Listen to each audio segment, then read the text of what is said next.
I got a rant and a rave here that is related to the crisis in Ukraine. Everybody is blaming Vladimir Putin of Russia, the Russian dictator running wild. But you've got to blame this situation to a significant degree on President Barack Obama, because his weakness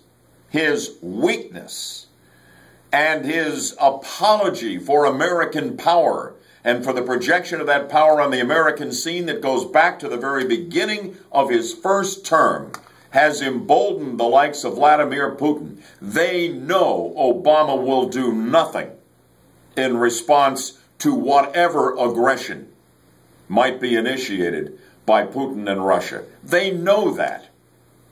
If you had a strong president, a Reagan-type president, I'm all but sure Vladimir Putin would have thought twice before moving on the Crimean Peninsula in Ukraine. But we don't. We have Barack Obama. And that lame statement, which is the only thing I've heard him say on the Ukraine crisis from last Friday, was flat out embarrassing.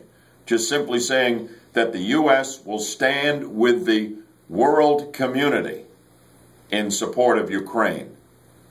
How do you think Putin reacts to that?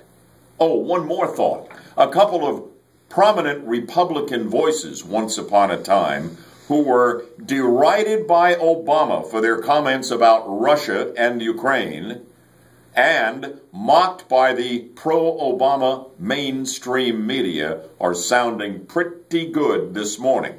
During a presidential debate in 2012, Obama mocked Romney for saying that Russia was the greatest geopolitical threat the United States faced. Right on the money, Mitt, as we know now.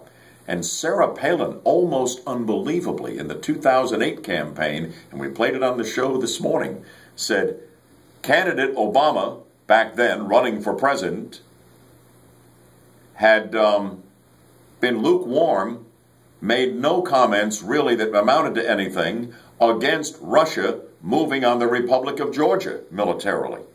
And she says, you know what that does? That opens the door downstream to Russia invading Ukraine. 6 years ago, Sarah Palin, the prophet. Wow. That's what I think. What do you think? Join me for the next edition of Bud Hedinger Live as we keep our eye on the situation in Ukraine and whatever else is happening from around town to around the world. Join me right here on FM 102.5 AM 540 WFLA. Look for you then.